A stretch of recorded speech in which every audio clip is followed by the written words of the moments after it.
Que cette parole qui sera dite soit pour la guérison de ton peuple au nom de Jésus. Que cette parole qui sera dite soit pour la restauration de ton peuple au nom de Jésus. Que cette parole qui sera dite soit, Dieu souverain, pour l'édification de ton peuple ici présent. Fais-le. Non pour la gloire de quelqu'un, mais pour la seule gloire de ton Seigneur. Au nom de Jésus-Christ. Amen. Tu vas t'asseoir dans une esprit de prière. Alléluia.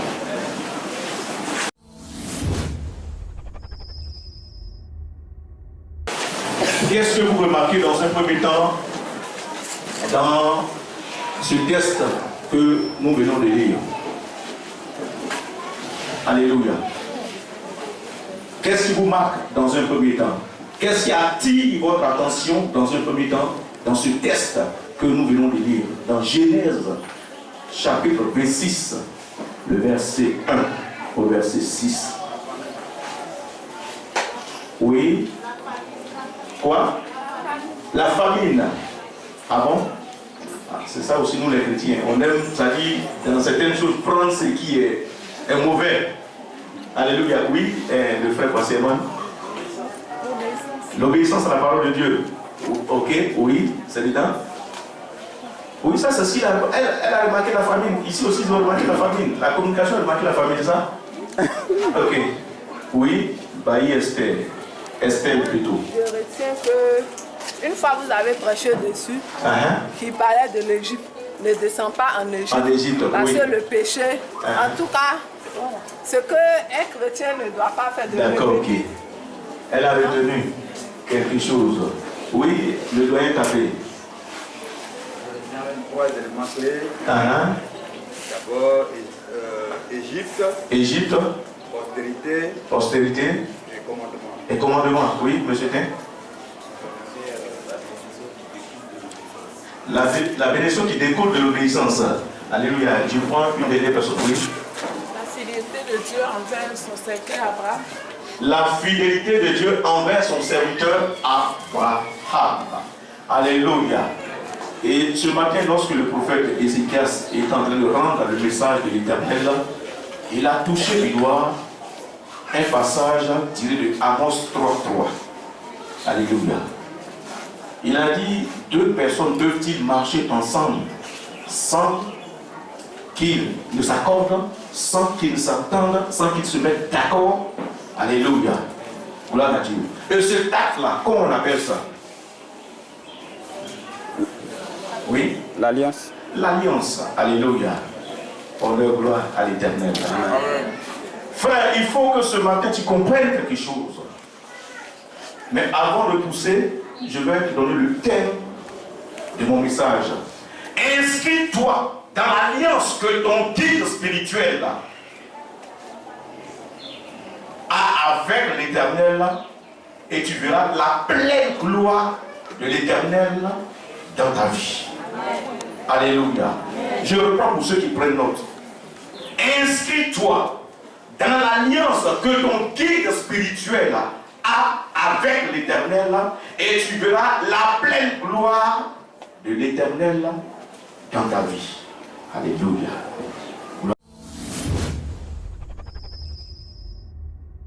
Pour quelle destination? Quelle direction plutôt? Pour aller au pays de Canaan. Pour aller au pays de Canaan. Alléluia. Dieu s'était-il révélé à quel âge? Point d'interrogation. Poursuit. Il vint jusqu'à Charan. Il va arriver jusqu'à Charan, à mi-chemin. Et ils y habitaient. Et ils vont habiter dans un point, ils vont marquer une pause. Oui. Verset 32. Verset 32. Les jours de Térach furent de 250 ans. Il a vécu pendant 250 ans. Et Térach mourut à Charan. 250 ans. Et il va mourir à Charan. Il va mourir à Charan. Il arrive à destination. Est-ce que Térach arrive à destination? Non. Mais selon vous, pourquoi il n'est pas arrivé à destination? Alléluia. Selon vous, pourquoi Térach n'est pas arrivé à destination? Oui. Alléluia. Qui a dit ça? Est-ce que Terach ne descend pas de Noé, de Sem? Il y a quelque chose qui manquait à Terach. Il partait avec qui? Alléluia, oui. Il partait avec Abraham. Abraham, oui. Que Dieu avait choisi. Que Dieu avait choisi. Alléluia. Il n'y avait pas d'accord, il n'y avait pas d'alliance entre Terach et Dieu. Et parce qu'il n'y avait pas d'alliance, il n'y avait pas cet accord, il ne pouvait pas posséder la terre promise par Dieu. Ce n'est pas possible. Dieu marche par l'alliance. Est-ce que vous comprenez? Voilà pourquoi est-ce que Amos 3:3 nous dit, quand Israël était dans la prostitution spirituelle, après avoir été béni par Dieu, Dieu va susciter Amos pour ramener Israël dans la vérité. Alléluia. Il faut même chasser Amos de Bethel. Et Amos va écrire son livre en 2 volets pour distribuer. Comme c'est moi qui ne voulez pas, les paroles là, il faut que vous les entendez. Est-ce que 2 personnes peuvent-ils marcher ensemble sans qu'ils se mettent d'accord? Il était d'accord avec qui? Terach était d'accord avec qui? Il a signé un pacte avec qui? Qui était avec lui? Dans la mesure où la Bible dit, dans le Psaume 60, verset 14, avec Dieu, nous ferons des exploits. Il avait qui? Alléluia. Il n'y avait que ses ambitions, mais ses ambitions ne suffisent pas. Il avait le projet, c'est vrai, mais ça ne suffit pas. Dans la mesure où la Bible déclare que le cœur de l'homme est rempli de projets, mais ce sont les desseins de l'Éternel qui s'accomplissent toujours.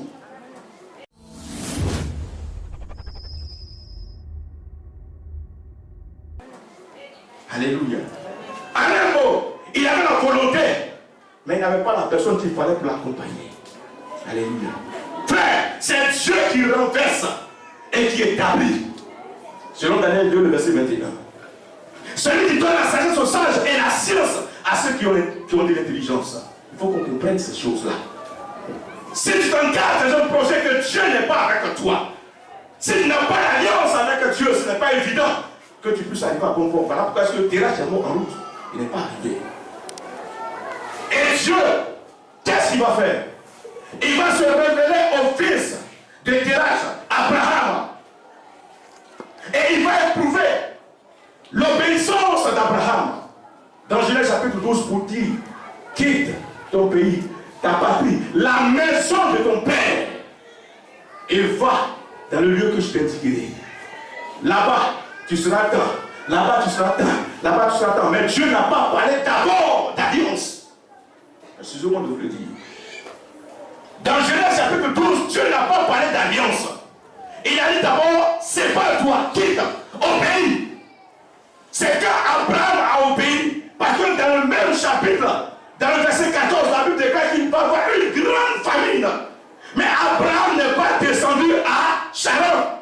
Il n'est pas retourné en Chaldée. Il allait où? Dans une direction contraire. Où ça? En Égypte. Alléluia. L'Égypte, dans ce contexte-là, ne symbolise pas le chrétien qui a rétrogradé. Non. Alléluia. Parce qu'on voit Égypte partout dans la Bible, on pense que ça. Non, ça, Égypte, non, ça c'est péché. Non. Alléluia. Un chrétien qui a rétrogradé, c'est quelqu'un qui retourne se vautrer à ce qu'il a commis. Mais Abraham n'est pas retourné en Chaldée. Il n'est pas retourné à Charan. Abraham est allé ailleurs. Il pourrait retourner là-bas. Il prospérait là-bas. Alléluia. C'est là-bas qu'il a bâti sa fortune. Mais il allait où? En Égypte. Quel que soit ce qui va se passer dans ta vie. Alléluia. Ne rétrograde jamais. Ne retourne point dans le monde pour t'humilier. Ne sois pas comme un chien qui vomit et qui retourne à manger ce qu'il a vomi. Ne sois pas comme un porc qui, après qu'on ait lavé, va encore dans la boue pour aller se suer. Alléluia. Abraham n'a pas rétrogradé.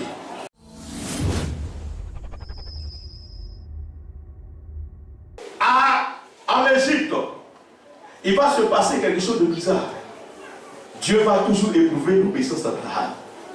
Parce qu'il a été humilié par rapport à sa femme, Sarai, qui était très belle de figure. Tenez-vous bien, elle avait 65 ans sans produit, sans maquillage. Mais quand Pharaon, qui avait toutes les vierges de l'Égypte, tout ça met la vue, elle est tombée amoureuse de Sarah. Quand la grâce de Dieu sur toi, ce n'est pas facile. Tu vas faire que tu vas entrer dans une pleine grâce. Alléluia. Ce n'est pas le fait de changer ton teint qui va faire que tu vas prospérer. Quand c'est sur toi, même dans ta vieillesse, tu es séduisante. On dit Amen. Amen. Alléluia. Nos mamans, nos grands-mères ne portaient pas béni. Mais est-ce que nous, on n'est pas béni? Amen. Est-ce que vous comprenez les jeunes filles de maintenant? Mettez vos cuisses, vous moulez dehors. Vous passez dehors. Arrêtez ça. Alléluia. On arrive un peu. Gloire à Dieu. 65 ans. Encore séduisante.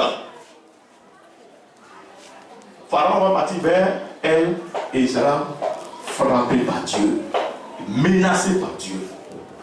Et alors, il va dire à Abraham, mais qu'est-ce que tu m'as fait? Tu m'as menti. Quelle était ta soeur? Or, c'était ta femme. Regarde ce que je suis devenu maintenant. Bon, prends ta femme pratiquement avec tout ce que tu as donné. Parce qu'il a payé la dot avec Abraham. Et il va chasser Abraham. Et Sarah. Donc, la Bible dit qu'ils sont sortis avec beaucoup de richesses. Mais il y avait quelqu'un, Abraham n'était pas dans une obéissance parfaite. Pourquoi? À cause de Lot. Et quand il va se séparer de Lot, dans le chapitre 14, alors, on va directement dans le chapitre 15, le Seigneur, la parole de l'Éternel va se révéler à Abraham. Et c'est là qu'il va proclamer la première alliance. Mais après l'avoir fait quoi? Éprouver son obéissance. Je voudrais ressortir quelque chose. Souvent on est là, je vais faire alliance avec l'Éternel. Non, tu n'es pas obligé de faire alliance avec l'Éternel. Dieu, lui-même s'engage. Mais après t'avoir éprouvé ton obéissance. Lorsqu'il sait que tu es quelqu'un sur qui on peut compter, lorsqu'il te fait confiance, maintenant il tisse une alliance avec toi. Dieu ne tisse pas alliance avec tout le monde, c'est pas possible. Alléluia. C'est pas possible. Il y a des gens qui choisissent en fonction de ce qu'il veut faire avec eux. Et il tisse une alliance avec eux. Mais là, tous ceux qui sont autour doivent s'insérer dans cette alliance-là pour prospérer. Voilà pourquoi tu n'as pas choisi Terra, tu n'as pas choisi quelqu'un d'autre, l'a choisi Abraham, qui est devenu une source de bénédiction. Mais après l'avoir éprouvé. Alléluia. Gloire à Dieu.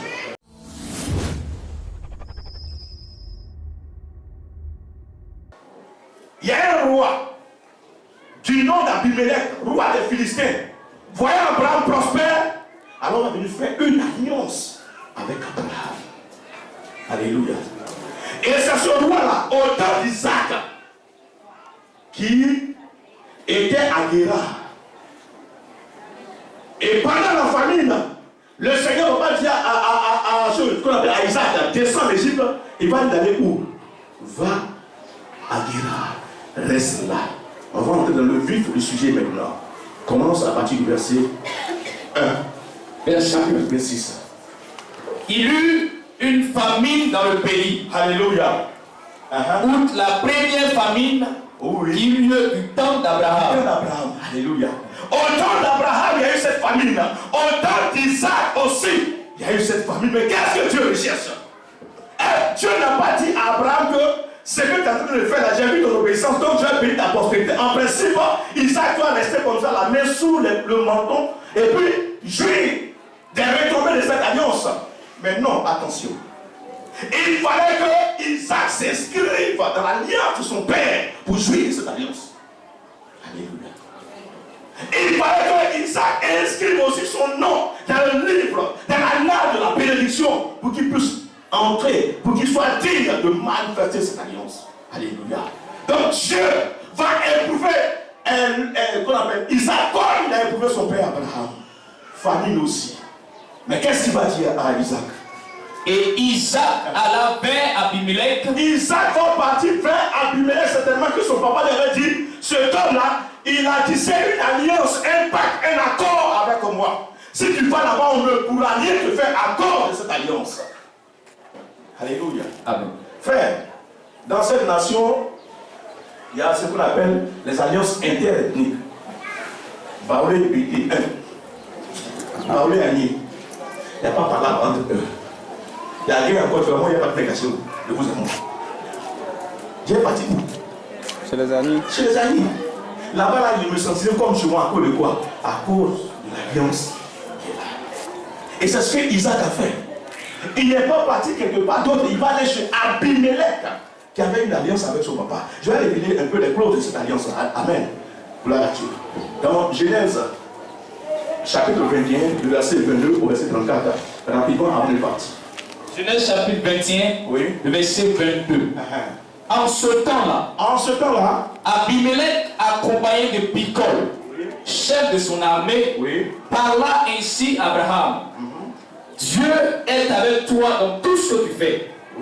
Jure-moi maintenant. Pourquoi Dieu est avec Abraham?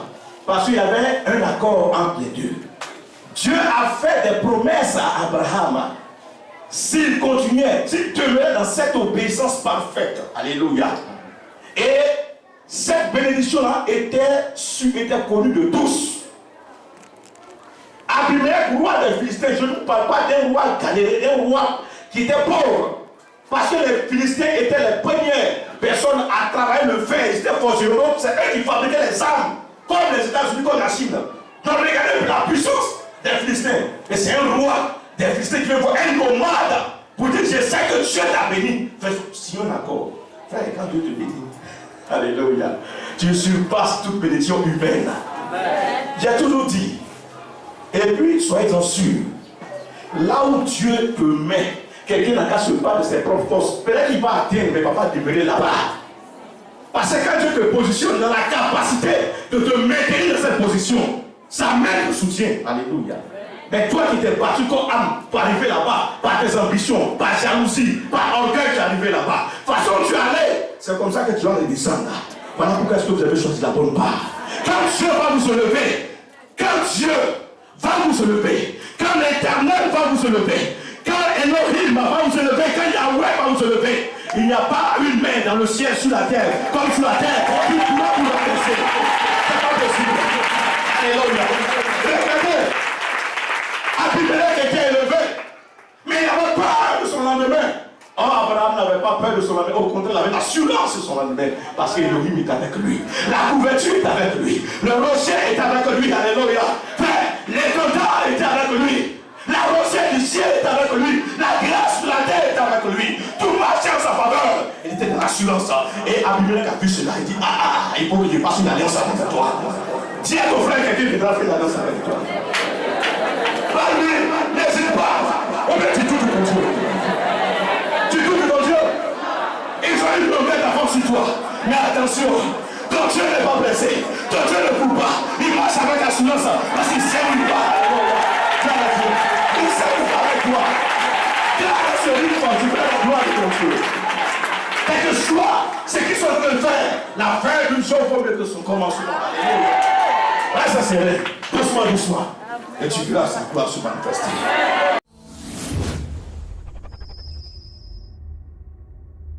Tu as été prédestiné à ça. Tu as été prédestiné à ça. Dieu t'a préparé à ça. Voilà pourquoi est-ce que tu es là aujourd'hui. Alléluia. Gloire à Dieu. Tu as choisi la bonne part. Ne laisse pas la main de Dieu. Ne sors pas de cette alliance.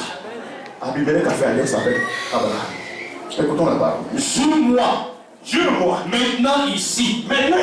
Par le nom de Dieu. Que tu ne tromperas ni moi, Tu ne me tromperas pas. ni mes enfants, ni mes petits-enfants. Et que tu auras pour moi et le pays où tu séjournes la même bienveillance que j'ai eue pour toi. Je t'ai bien reçu.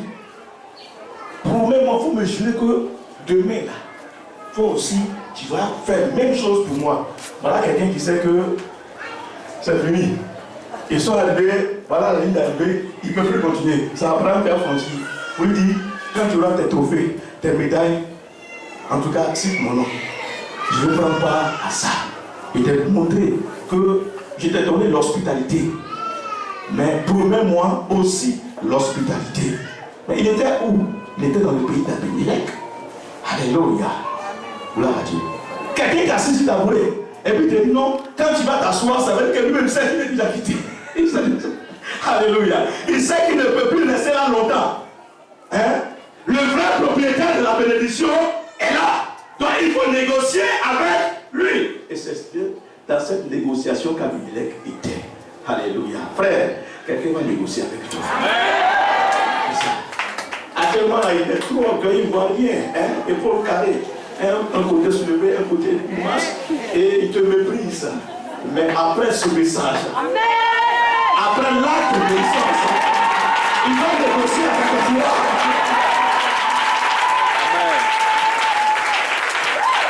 Il s'est accaparé. Mais après ton obéissance, alléluia, il va négocier avec toi. Parce que plus rien ne pourra arrêter ça. Et c'est ce que le Seigneur m'a convaincu. En tout cas, ce qui m'a mis à cœur ce matin de te servir cette prière au nom de Jésus. Oui. Abraham a dit quoi? Abraham dit, je le jurerai.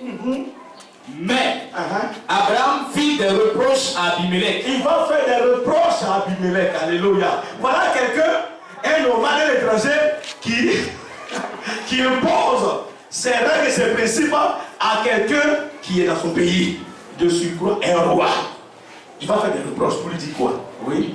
Au sujet d'un puits d'eau dont s'étaient emparés de force les serviteurs d'Abimelech. Alléluia. Abraham avait la grâce de Dieu sur lui. Donc dans ce désert-là, Abraham creuse puits et le Seigneur produit de l'eau. Et ceux-là qui n'avaient pas la grâce, n'avaient pas d'alliance avec Dieu ni Abraham, quand ils voient ça, ils veulent s'emparer. Et avant de signer l'accord, avant de faire cette alliance, Abraham va revenir sur là. Regardez un peu la réponse d'Abimelech. Abimelech répondit, oui, j'ignore qui a fait cette chose. Il ne sait pas qui a fait ça. Alléluia. Frère, retiens un peu, j'ignore qui a fait ces choses. Quand il dit il ignore, ça veut dire que prochainement, il va veiller à ce que cela ne se reproduise plus jamais. Pour ne pas que l'alliance soit entre toi et moi, Isaac devait partir où? Il devait partir où? De toi à moi.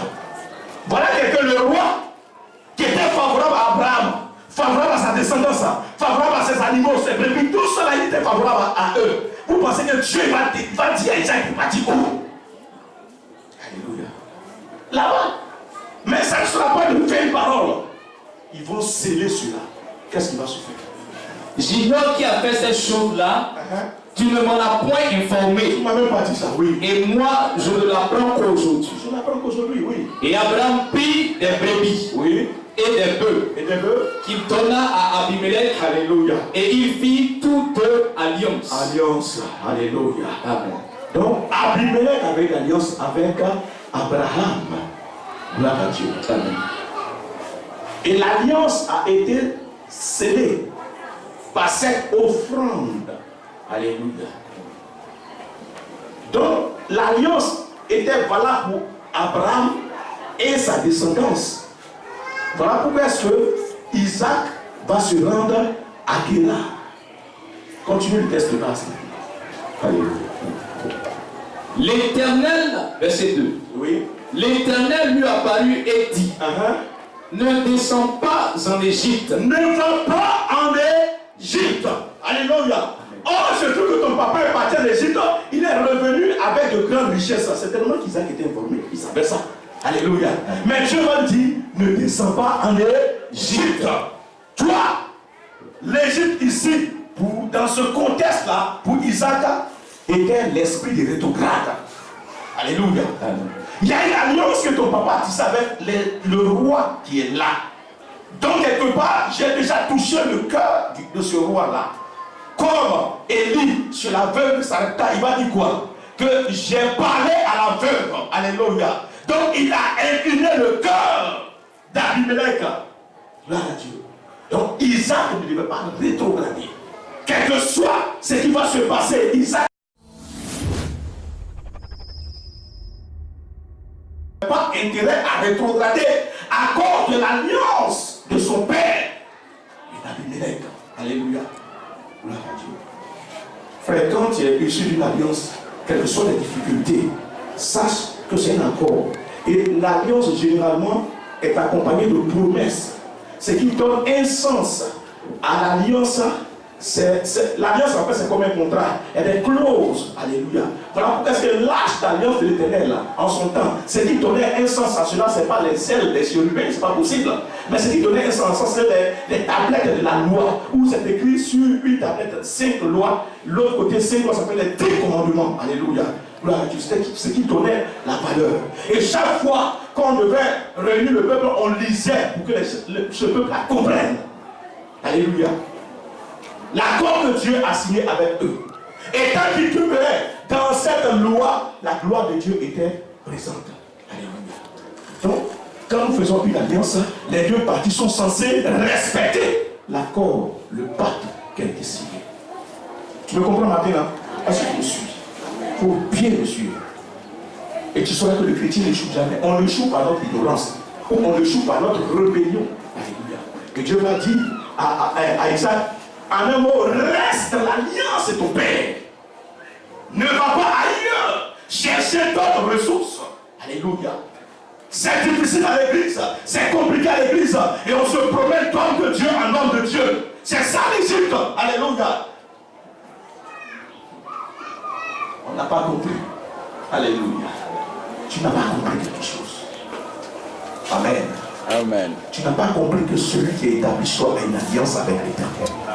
Quel que soit Alpha, quelle que soit la famine, quel que soit ce qui va se passer, à cause de cette alliance-là, toi, tu ne seras pas misérable. Ce n'est qu'une question de temps. Alléluia. Et il y avait la famine à Guéra. Il y avait aussi la famine à Guéra. Et il ne quitte pas là. Reste là. Parce qu'il y a une alliance. Amen. Continue. Séjourne dans ce pays-ci. Oui.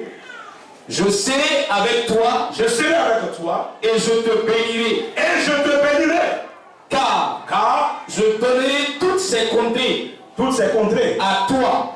Et à ta postérité. Est-ce qu'il n'avait pas répété ces paroles à Abraham? Si. Il répète ces mêmes paroles au fils. Alléluia. Continue. Et je tiendrai le serment. Et je tiendrai le serment que j'ai fait à Abraham ton père. Que j'ai fait à Abraham ton père. Je vais accomplir toutes les promesses que je lui ai faites. Promesses de prospérité, promesses d'élévation, promesses de fécondité, promesses de puissance, de richesse. Je vais accomplir tout cela sur toi. Alléluia. Gloire à Dieu.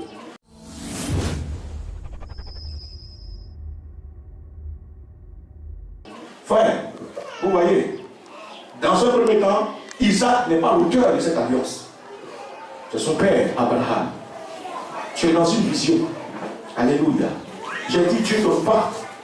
Il ne fait pas alliance avec tout le monde. Je suis en train de te dire que l'alliance que Dieu a avec Élie Josué surpasse l'alliance dans le sang de notre Seigneur Jésus-Christ. Non, je suis en train de dire ça. La seule voie pour aller au paradis, là, ce n'est pas la consécration de l'homme de Dieu. Non. Mais c'est le sang versé de Christ à la croix qui est la meilleure alliance. Pourquoi? Parce qu'elle produit le salut. Alléluia. Mais il y a des privilèges qui accompagnent le salut. C'est de ça qu'il est question. Alléluia. Quand Paul dit nous avons pleinement tout en Jésus-Christ, il a dit que quoi? Si nous sommes réconciliés avec Dieu, on a la vie, la mort n'a plus autorité sur nous. Mais il y a des bénédictions, des richesses. Dieu dispose des canaux pour que toi, tu viennes puiser dedans. Alléluia. C'est de ça qu'il est question. Donc, pour ton élévation, pour ta bénédiction, pour ton espoir, il a tissé une alliance avec son serviteur. Peut-être que tu ignores cela. Mais voilà, maman, que là, certains collaborateurs voient un peu les prophètes, les apôtres, les certains hommes de Dieu, évangélistes, pasteurs, venir s'aimer dans ce ministère. Pourquoi? Ils font des moments de 40 jours, de 21 ou 30 jours et viennent s'aimer dans le ministère. Pourquoi? Parce que Dieu les a convaincus qu'il a une alliance avec son serviteur qui est là. Alléluia. Pour accomplir quelque chose. Au temps de Noé, Dieu n'a pas fait alliance avec tout le monde. Il a fait alliance avec Noé. Tous ceux qui veulent prospérer devaient être dans l'âge de l'alliance. Alléluia. Tu veux prospérer, tu veux faire des espoirs, alors tu dois t'inscrire résolument dans cette alliance. Si tu n'es pas dans cette alliance, alors quand l'épée se lèvera, l'épée de l'adversaire se lèvera, mais tu seras frappé. C'est comme tu quelque part, il pleut, et puis moi j'ai parasol ou parapluie. Mais tu ne veux pas être mouillé, tu vas faire comment? Tu vas faire comment? Tu vas devenir en bas?